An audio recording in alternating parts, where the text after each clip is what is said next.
Look at me go. It's 7 p.m. and I'm on time, and so far, no technical glitches, which I'm pretty happy about. So, welcome to the Tuesday night live with Jacqui. My name's Jacqui Lewis. I'm the BN Multi Clinical Nutritionist. And every Tuesday, we meet on the BN Multi page at 7 p.m. Queensland time. Even on Melbourne Cup Day, we meet live on the BN Multi page and we share lots of questions people ask during the week, and we also answer all your questions, and you are very welcome to join us every Tuesday. Sorry, I'm just fine-tuning because we weren't recording.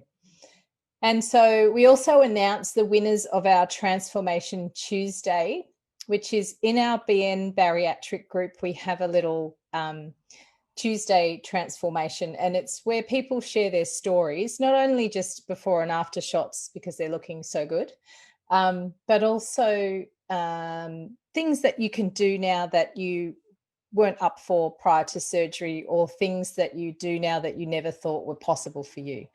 So we're all in the group based on inspiring and motivating each other, and also learning some stuff along the way. And hopefully we're filling that need for you. So this week we've got some awesome questions, and I'm so grateful people are asking, because it helps us to target, what you're looking for, and obviously the issues you're having, and you can be guaranteed that it's not just you. So during the week, if you have any questions about anything that you're not quite sure of, that I can answer from a nutritional, exercise, overall health perspective.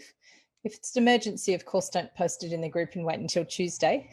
But general questions about things that are going on for you, or things you're not quite sure of, we're always here to help. And if I can't answer your question, or if it's not appropriate to do that, I'll direct you to where you might try and look for the answer as well. So first up for this week is it's funny to see so many people with alias last names.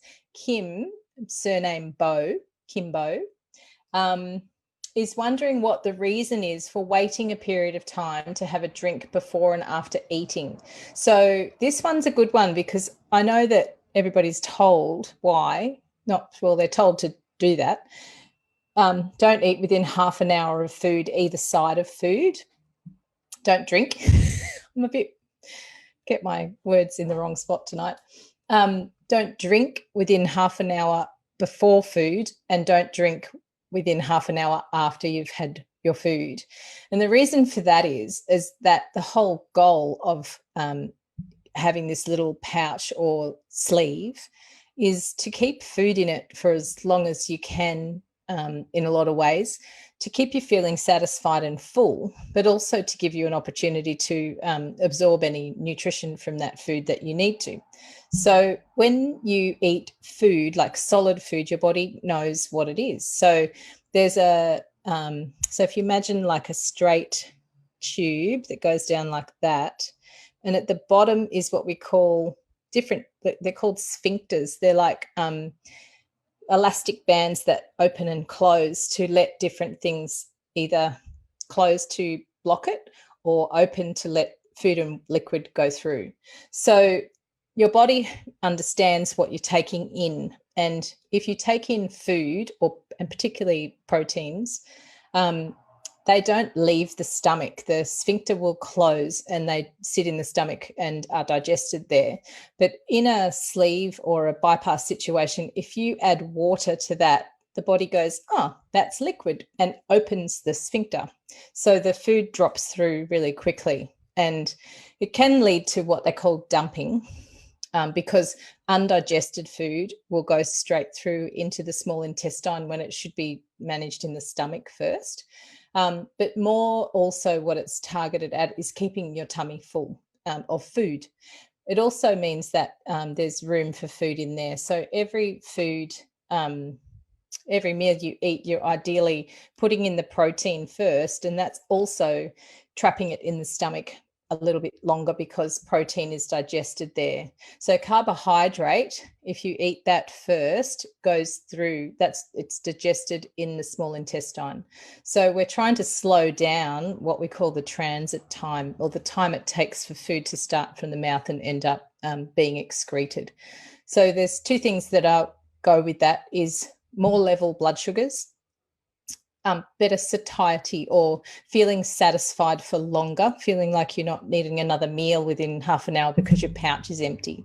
And also for nutritional, withdrawing the nutrients from your food. So the longer it takes for you to slowly digest that food in its correct position in the body, obviously the better off you are, because we know that nutritional malabsorption is an issue after surgery. So I know Justine Hawke and Sally Johnson did a great video on what happens when you put liquid in. So they had a funnel and they put in yogurt, which is a food, and then into the funnel they tipped water, which thinned it all out and made it run through the bottom of the funnel. So that was a really good visual example of it. So that's why we don't drink and eat together anymore, which is hard if you've had that habit. The next question is from Jane Noon. This is a good one too. I'm taking antidepressants, and does a smaller stomach affect the absorption of the medication and its effectiveness? And it's not so much the smaller stomach, it's more like your body weight overall. So if you've got, and I need to do more reading on this, I didn't get a chance today, so I'll put some stuff in the group about it.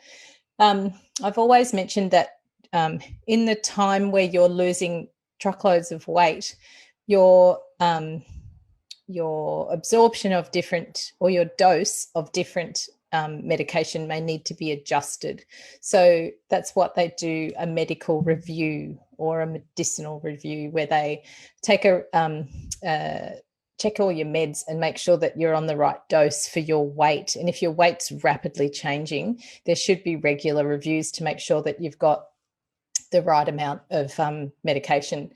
As far as the absorption goes, it could be one of two things. It could be slower because your body breaks things down a bit more slowly without the stomach acid, or it could be faster if it's like drinking alcohol on an empty stomach. Often you'll feel the effects of that more quickly. So overall, the amount of time that the drugs stay in your system is up to your liver and the processes that the liver, it's called phase 1 and phase 2 detox. So the rate at which your liver function is operating will depend on the half-life of your drugs as well. So things are so much changing straight after surgery. It's really good to make sure that every time you see someone, you say, hey, I'm taking this much of this drug. Is it still appropriate for me? And that could even be in a 4 to 6 week period, because people are losing anywhere from 10 or 15 kilograms in a month. And so this changes are significant.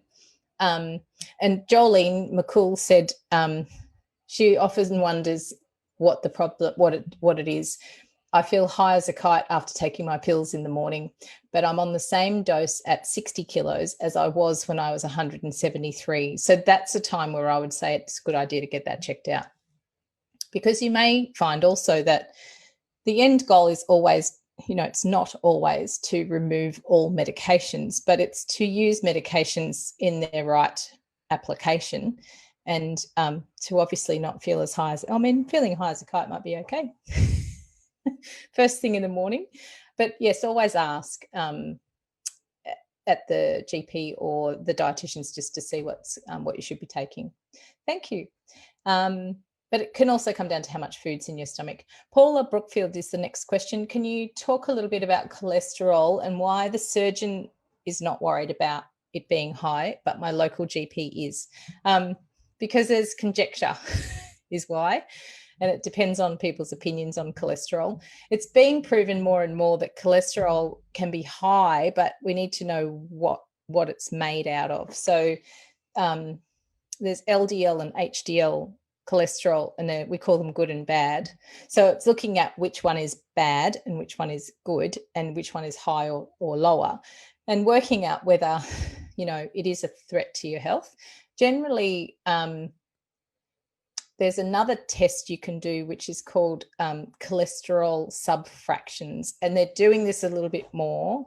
And I'm giving you a rough idea. It's not my area of specialty, so don't quote me on any of it, but it's a question to ask. And they talk about subfractions of your cholesterol and what density they are. So if you've got high cholesterol, but your subfractions are light and fluffy, that could mean that it's not necessarily a massive cardiac risk, whereas someone who has a different subfraction ratio or density might look at they might be in more trouble. So I would say, again, I can't see your results on your cholesterol. So it's, about getting someone who's qualified and has your results in front of them to look at it for you. But you'll also find that perhaps in that rapid fat loss time, your cholesterol can be increased because you're releasing so much fat, which is triglycerides, and that's also got to ramp up cholesterol. Liver function is a major contributor to high cholesterol. So excess cholesterol is often to do with actually excreting that extra cholesterol that's in the body. So if you've got poor liver function or you don't have enough fiber in your diet, the risk of what we call recycling cholesterol is a problem, where excess is meant to be flushed out and excreted in the waste. And if the body is moving slowly, if you're not doing number 2 often enough, frankly, you'll find that there's an opportunity for cholesterol that should have been excreted, which ends up in the bowel, can be recycled back up to the liver, which is then piling up and not ideal. So the biggest magnet for cholesterol is fiber, and obviously a really good quality high fiber diet will certainly contribute to lowering cholesterol, which is why they use the beta glucans and that sort of thing for high cholesterol. But yes, another great helper of cholesterol metabolism is coenzyme Q10. And so maybe do some reading on that. And also, if you're looking at high cholesterol medication and that sort of thing, I always encourage you to do your research into statins before you agree to taking them. And of course, looking at the subfractions of your cholesterol readings and working out whether it is a risk or whether it's something that you can live with. Lots in that. But obviously, that's also an inflamed state. So once the inflammation, the systemic inflammation of being obese starts to subside, often you'll find your cholesterol will also balance as well. Sometimes people have high cholesterol and it's more of a heredity issue. So it's also very hard to judge, and it's up to each individual practitioner to ask a lot of questions around that. Done. Belle Roberts is asking, with the silly season coming up and all the social events, how do you get through? And this is a great question. And God, isn't it rushing up towards us, this Christmas idea? What a year. We've gone from, I don't know, I just haven't really given Christmas much thought until this week. So yes, it is coming. And I think the kids have got about 4 weeks left of school, and then another 3 weeks after that is Christmas. So it's time to start thinking about how we're going to deal with this. But don't worry, because we've taken all the hard work out of that for you. And in the next few weeks, we're releasing our Manage the Silly Season guide. So looking at social events, and particularly this year, and I think I said this in the newsletter at the start of last week, was looking at the year we've just had. I think we're also gaining more value for our loved ones and the people we're spending time with. So when we're socializing and getting together, I wonder if there's less focus on what we're eating as opposed to who we're being with.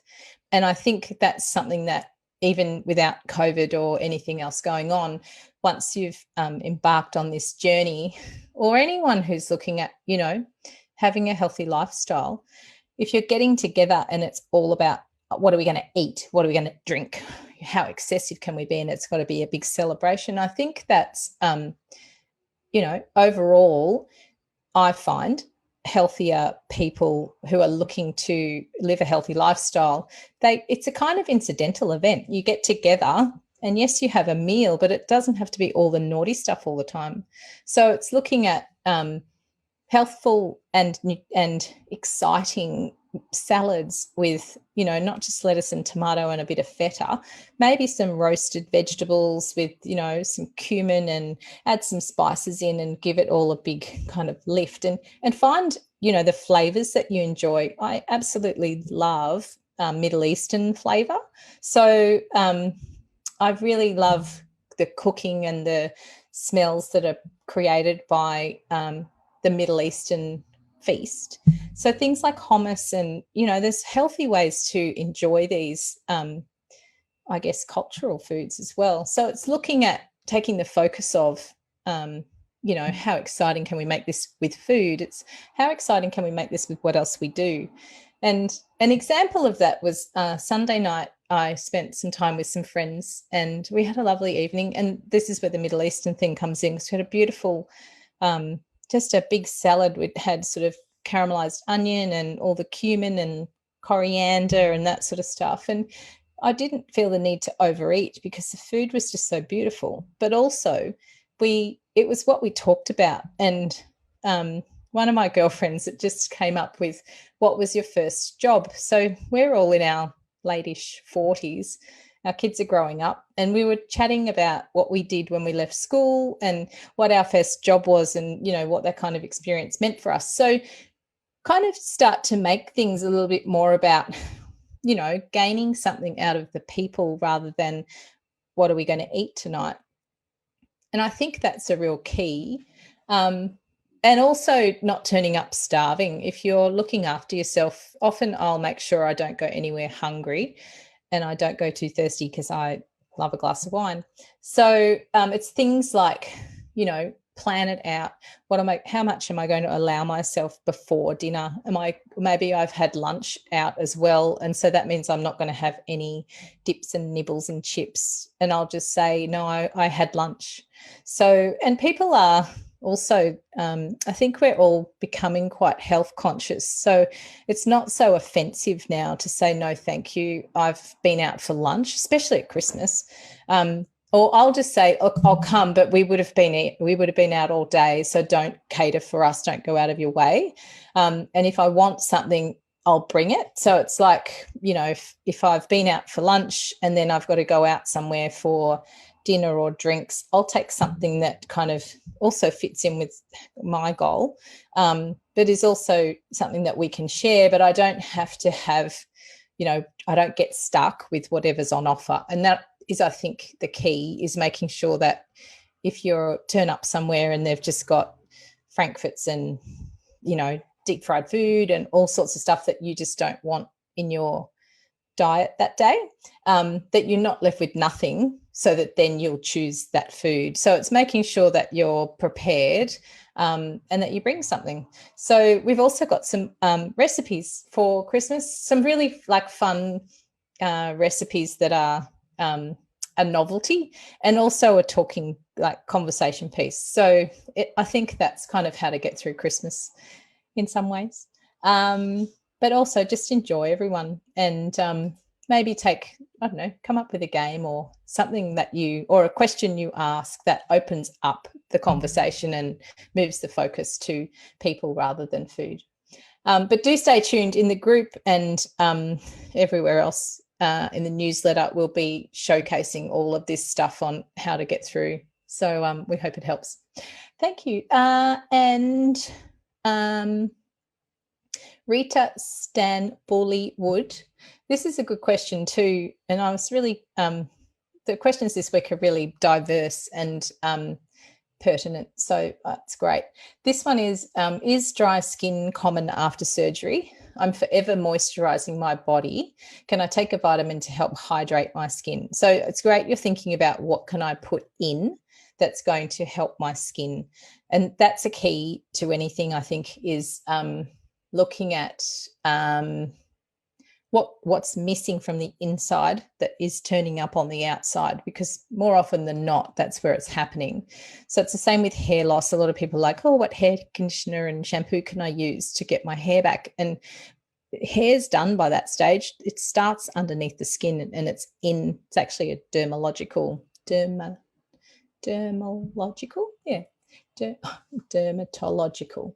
um, issue. So you see a dermatologist to talk about your skin. So they're linked. So without rambling, feeling dry and itchy can be vitamin A deficiency. So we talk about, I think when you see people with that rough skin at the top of the back of the arms, it's like pimply almost. Often that's a sign of vitamin A deficiency or fatty acid deficiency. So essential fats like olive oil, fish oil, flaxseed oil, that kind of thing. Oils from nuts and seeds are missing, and they're a key to really glossy, healthy skin as well. So the nutrients you would look at if you've got anything going on with skin are vitamin C, because that's the foundation that makes collagen. So vitamin C is the precursor to collagen. So if you're looking at healing scars or wounds, that sort of stuff, we look at increasing vitamin C intake. And as a sideline, reducing stress, because stress and adrenals use up a lot of vitamin C, and the vitamin C is a real toner for the adrenal glands. And so vitamin C is the precursor to collagen, which makes up the elasticity and the strength in your skin. And then the fats are good for moisture, obviously, but also just for cell integrity, we call it. So it's like making sure that all the skin cells are forming nicely. Vitamin A is a big one, and also vitamin D. We talk about D for differentiation, which is like what makes a cell do its job, and vitamin D is the boss of that as well. So overall, it's healthy diet. Things like iron deficiency can make you itchy, and so can B12 deficiency. It can make you really rashy and itchy. So take a look at that as well. And also just look at hydration overall. Are you drinking enough water? Are your electrolytes in balance? That sort of stuff as well. I think that's all for skin. Thank you. Karen Thomas is 4 weeks post. This question is for now and for the future. When socializing, what can I drink instead of alcohol? Good for the silly season. I'd like to drink soda water with a dash of diet cordial in it, or maybe kombucha. And I'm hoping these are okay, as the bubbles are not as large or as many as in Coke or lemonade. And obviously the calories are very minimal. I'm currently drinking my version of a Virgin Mary tomato juice, and Worcestershire sauce and celery salt. That's a nice combination. Really nice. And that's, tomato juice. Vegetable juices are usually, I'll say, eat the fruit or eat the juice or eat the vegetable. But if you're going to do juice, I think tomato juice is, it's alkalizing. It's got a lot of health benefits. The less refined you can get it, the better. So it depends on what they've done to it. But Worcestershire and some celery salt's not going to hurt you. But yes, looking at, I do like kombucha as it feels like a fizzy kind of drink with like 25 calories in it. So it's almost free. And it also, depending on which one you buy, it does have some good fermentation in it for good gut health and microbiome and that sort of stuff. Be aware that some of them are quite soft drinky.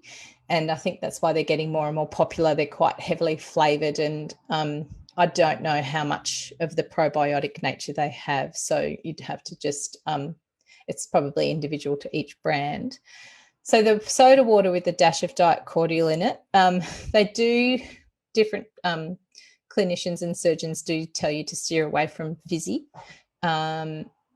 And it's more because of the risk of the filling up the pouch with gas and some issues with the joints of where they've sutured the tummy as well. So I'd always ask, if you're going to start adding fizzy drinks in as to which ones are, you know, if there are any safe ones. And I'm not the person to say yes or no to adding fizzy drinks in. The idea of them is great. And perhaps some people say they leave them out to de-fizz and then they'll use them. And that can be an option as well. Some of the kombuchas are not overly bubbly, but the real kind of refined supermarket ones are quite fizzy. And I think that's the attraction, is they're almost like a soft drink. What else have we got here? Janet Shon. How come sometimes you feel hungry but you're not? And what is the difference between head hunger and being hungry for real? I always talk about hunger and how it starts. Like, hunger should be something that creeps up, and it's a gradual thing. You know, food's in your tummy and it's leaving, and then there's no food there anymore, and then suddenly you're hungry. Well, over time you're hungry. If you're fine 1 minute and ravenous the next minute, I would more link that to emotional kind of hunger or a coping thing. So it's more about understanding and checking in with yourself. What am I feeling? And it sounds really bizarre to think that you need to ask yourself questions, because surely you know what to do. But if you start just talking in your head to yourself and listening, you'll often find that the answer will be the right one. So you can go, I'm working away, and you'll go, oh my God, I'm just starving. I just need something to eat right this minute. And Amber Kay, that I've done some work with and podcasting with, does the broccoli test. And this is a really good one. It's like, I'm working away and suddenly I'm like, oh my God, I need some food. And then she'll say to herself, would I have broccoli right now? Or would I have, I don't know, asparagus, or food that you're not in love with but would eat? Would it be a time where I'd be that hungry that if that was on offer, that's what I would eat? And that's a really good barometer of how hungry am I? If I'm hungry and I can eat chocolate, is it the same hunger as I'm hungry and I would eat broccoli or something else not as attractive as chocolate? So you're right. You can have varying things going on with feeling hungry. It could be to do with the level of acid in the tummy. It can be to do with how you're eating. If you're eating your carbs first and your protein isn't as high as it could be, you will feel hungry more often, because the carbs don't stay in the tummy. And it also depends on what you're eating. So food that is not hard to digest, or is quite refined, or, you know, like potato chips and that sort of stuff, you'll feel, you know, they're not satisfying. And that's why you can eat so many of them, because they are big out when they're out in the world. And by the time you chew them up, they're almost like a, you know, mushy paste, and they're not going to fill your stomach up. So it is about asking the question, am I hungry? Also thinking about, what did I eat so far today? And does that equate to needing more food right now? But also, it's something not to be too hung up on. I think when we come from a background of overeating, hunger is quite an obscure sensation. So it can be something where you go, oh my God, I'm hungry and this is not good, where it's actually quite a natural thing to be. And a few times a day, you should feel hungry, because that is your indicator to put more food in. So if you're hungry every 10 minutes and you know you've just eaten a full meal, there's something going on. But if you're hungry and you've put in a cup of food, you know, 3 or 4 hours ago, you probably will be hungry. So don't freak out when you do feel hunger, but ask the question, is kind of, what time is it? How long ago did I eat? Am I hungry because I've smashed it out at the gym this morning and I need more energy? Or am I hungry because I'm bored? Or I'm hungry because I'm sad, or I'm, you know, whatever. So it is working out for yourself. If you're still not quite sure, it's good to check in with someone who can help you understand those kind of things and get you in touch with these new feelings and the emotions that come around. Because food's totally a psychological and social and emotional thing. And there's so much wrapped up in our understanding and our concepts of food, and our, relationship with food, and they say it all the time, that we do need to explore it. And it's not just once that we need to go, okay, I've explored it and I'm done. It's something that's ongoing. So it's certainly a refining process, and it's not easy to do alone if you've got trouble with it. So always look for different groups that can help you. And Glenn McIntosh's group, The Psychology of Weight Management, is very helpful, and his website's really useful, and they have a bank of psychologists there who specialize with bariatric patients and the psychological aspects of relationship with food and relationship with self and food. So I urge you to investigate those sorts of things as well. Thanks. Next one is AJ Matthews. My question is about finding out our personal nutritional targets.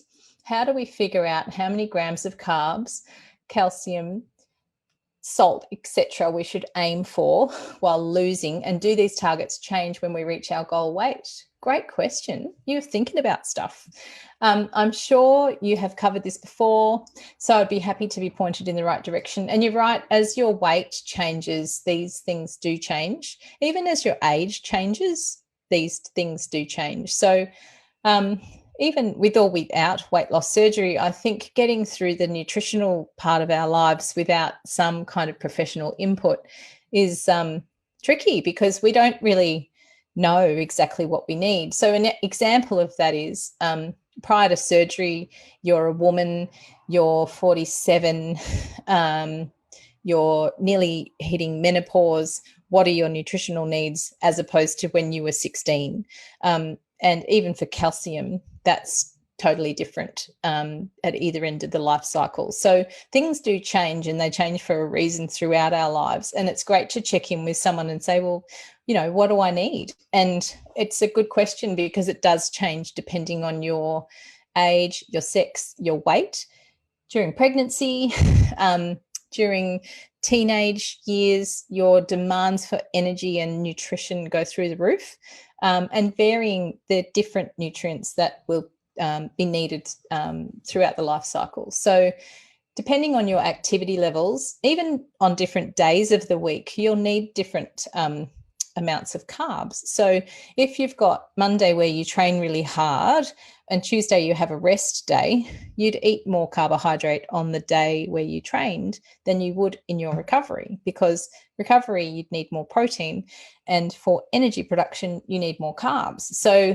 you're right, we need to have a look into these things. On Monday next week, I'm recording a podcast on this with Nick Ray, who's a dietitian from South Australia. And I've asked him to cover some sports nutrition, because I have found that these questions are coming up more and more. People are becoming more active and they're training. There are quite a few who are swinging the pendulum in the opposite direction and training really hard. And you've got this tiny pouch and there's huge needs. So it's about working out what you do need.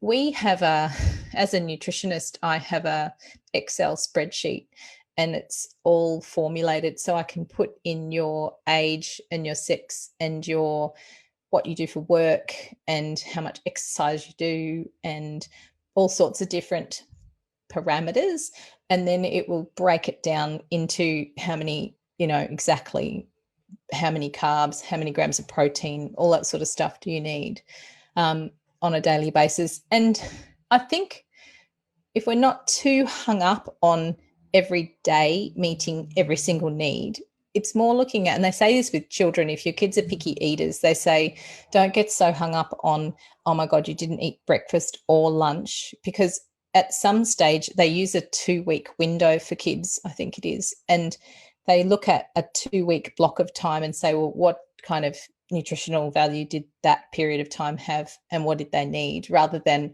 every single day being absolutely spot on, because it can become a bit stressful. And if you do have a tendency to be a bit obsessive, or you need control over food, that will trigger it. If you're counting carbs and counting protein and counting calories, I don't necessarily encourage this intricate and precise prescription of everything. Here's you need 800 calories every day, because you don't. You need 1,100 calories one day and maybe 1,000 the next. And then if you sit down most of the day the next day, then you might need 800 calories. So for anyone to say you should subscribe to a certain caloric intake every single day, it's not necessarily a good indication of life, because it changes. So I usually say go with your portion sizes. If you're eating good food and you're using your portion management plates and that sort of thing, you'll find that you'll generally be meeting your needs, and supplementation forever after surgery, because who can meet their nutritional needs with 1 cup of food every couple of hours? It's just not going to happen. So looking at your macros through your food, and then your supplementation is meant to balance that, and they're made on the research based on deficiencies after weight loss surgery as well. So overall, if you're having meals at regular times and they're 50% protein and the rest is carbohydrates and healthy fats, you will find that you'll meet your needs generally, because those portions will dictate how many carbs you eat. If you're an athlete and a bariatric patient, you'll need to put more carbohydrate in, but we'll talk about that later.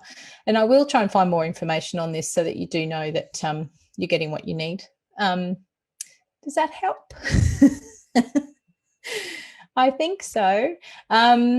And that's all the questions we have for tonight. So the next thing I'm going to do, and every week I promise I'm going to show you my screen, and I'll have to work it out when I'm on my own. So the winners, and I do encourage you to go back through our group and find the pictures of the winners, because it's so motivational, and it's great to see what can be done. So the winners this week, if you can email us at support@bnmulti.com, and we'll send you out, drumroll, healthy eating planner, which is fantastic. It's a magnetic week menu planner, and on the planner is a shopping list you can rip off and take to the shops with you. And on the list, it has suggestions for high protein snacks. So you've got about 15 different ideas for healthy snacks every time you go to the supermarket. And then you've got your menu plan. So you're winning overall. You've got you won a meal planner and a fit kit. So it's a backpack. It's a BN drink bottle and a cooling towel, because it's getting hot outside. So that's like a gym bag you can just take to the gym with you, or walking, or whatever you want to do with it. They're very handy. They're just a little black backpack, and they're handy to have. So if I say your name, Andrew Hart, who says he won't be online for Transformation Tuesday, so it'll be a nice surprise for him in the group. We'll post the winners later. He won't be online for Transformation Tuesday. So here's the first photo at my wedding 6 years ago. He was 130 kilograms at the start of his journey, and now he weighs 80. And he looks about 10, 15 years younger as well. So it's a wonderful transformation, and thanks for sharing your story with us. The other winner tonight wins the same prize, the meal planner and the BN Fit Kit, Belle Roberts, and 15 weeks post-op, and she's lost 28 kilograms already. What have you been doing? What's your secret? And here it is. Here's the secret. She's back to the gym and she's hiking, and she's booked in a skydive. I don't know if that's a part of the weight loss program, but it certainly shows that she's out there living life and enjoying it. So good on you. That's not long after surgery, 15 weeks to be gymming it and hiking. So, and also reduced a number of medications. And she's back to one chin. Good on you. That's fantastic. So congratulations. You're our second winner for this week for Transformation Tuesday. And so what have we got coming up in the next few weeks? Podcast, like I said, I'm recording about 4 or 5 podcasts in the next week. I've got Ananda Mahoney. She's actually I know her very well. She was one of my lecturers at uni, and she's actually got a master's in pain management. So I understand that some people end up in the weight loss surgery journey because they've had accidents or injuries that lay them up and mean that they can't exercise and they gain weight, or medications for pain that help people to gain weight and end up needing weight loss surgery. So Ananda and I are going to talk about pain and its part, and our diet's part in reducing inflammation, which is a contributor to pain, and all those sorts of things. So I'm looking forward to that. I've also got Nick Ray. As I said, we're doing sports nutrition. These are all released 2 weeks apart, so you have to stick around. That's why I'm telling you this. And also I have Gay Landita, who does like a holistic approach to similar lines to Anthony Bonici, but more from a kinesiology perspective and a clearing blocks to success and introspection. So she's very interesting as well. And I've also got, there's 2 more. I'm going to keep them a secret.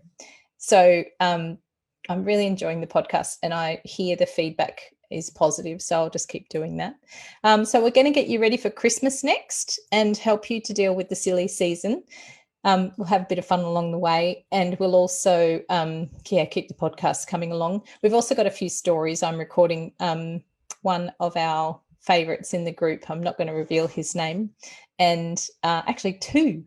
And so I've got a new story from one weight loss surgery patient who's a male and one who is a female, and their different perspectives on the journey so far as well. So 2 very successful little hardworking humans. And I think that's all from me. So I don't know. I see up here if there's any questions in the actual live. This always happens to me. Here it is. I'll just, I haven't been watching the actual where I'm posting the video from to see if there's any questions for me. And so I'll do that, and then I will exit. Can't see it. If there are questions, I'll answer them personally underneath in the comments, because it's 7:42. And it's 8:42 elsewhere, and I'm sure it's another time in WA. So thank you once again for joining us. We're here every Tuesday night. Please, the questions are great and they're helping everyone, so keep posting them, and help us with Transformation Tuesday to share the motivational stories. See you next week. Have a great week.